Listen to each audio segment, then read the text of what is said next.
سلام. قسمت سوم ماجراهای کاهش وزن اصولی لیلی. در قسمت دوم 5 نکته رو با هم مرور کردیم و امروز 5 نکته باقی مونده رو با هم مرور میکنیم.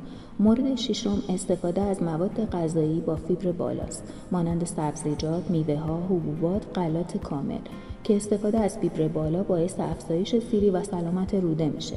مورد هفتم چربی‌های سالم غالب، روغن زیتون، آووکادو، مغزها، ماهی‌های چرب به جای چربی‌های ترانس و اشباع بیش از حد.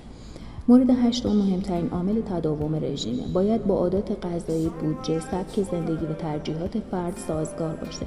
مورد نهم رژیم با ترکیب رفتارهای حمایتی، فعالیت بدنی منظم، تمرین مقاومتی و هوازی، خواب کافی 7 الی 9 ساعت، مدیریت استرس، خوردن آگاهانه. مورد آخر تمرکز بر نگهداری وزنه. رژیم باید الگویی باشه که بتونیم اونو به صورت طولانی مدت سالها ادامه دار استفاده بکنیم، نه برنامه موقت.